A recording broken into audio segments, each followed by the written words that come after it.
Lab talk, lab talk, lab talk. Yeah, new look, no roadcaster, no mic on the stand. To kind of give you guys the backstory, I wanted to do this from the jump. I ordered a Rode Wireless Go, and for some reason, it always had like this weird distortion.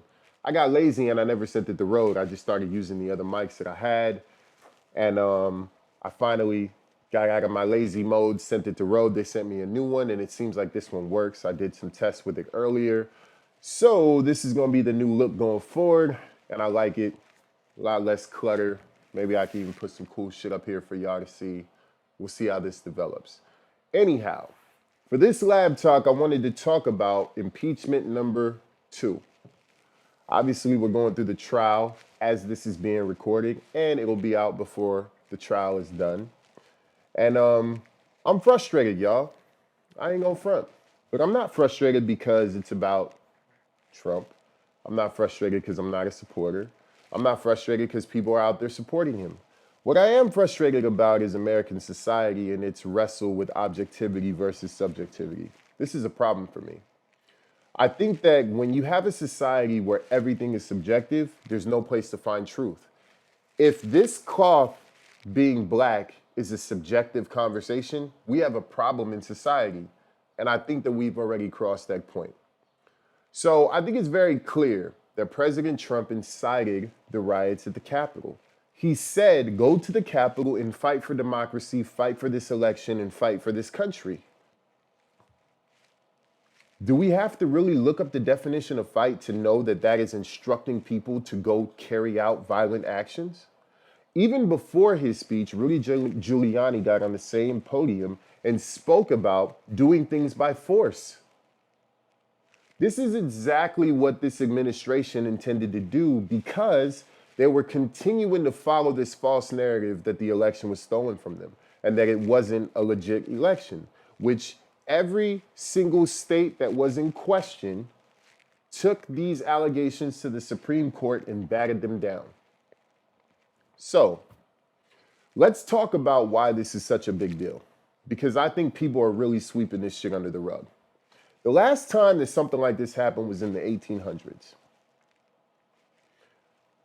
I have to give you guys a little bit of background, as if you didn't know, about myself. I'm a first generation American. So like a lot of other Americans that are not first generation, you learn about how things were handled in the past.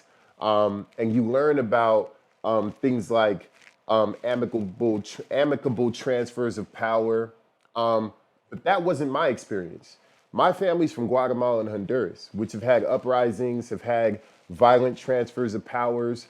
And that's one of the reasons why I'm in this country, is because of a violent transfer of power. So it's really important that people understand that this is a big deal. Storming the Capitol, trying to do away with democracy, is a problem, and it rips apart the fabric of the country. I'm not saying this country's perfect. I'm the first person to critique it. But some of our fundamental principles, our fundamental standards were significantly broken here. People actually rushed the Capitol building and tried to get in Congress halls to change an election result by force. This isn't a small thing. And if we let this be swept under the rug and there's no punishment administered for this, what's going to happen when Trump Part 2 walks into office and decides that he wants to really expose the president's power and what the president is capable of? This insurrection wasn't just a scratch. This insurrection was cancer, and this country needs to cut it out. That's Lab Talk. I appreciate you guys listening. Be sure to comment, subscribe, like, hit the notification bell so you can be notified when these new episodes drop. I really appreciate your ears and your eyes, and I'll be back with y'all soon. Peace.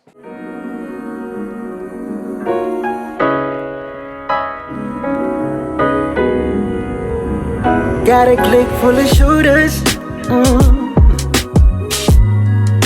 They won't let me down. Nah, nah, nah.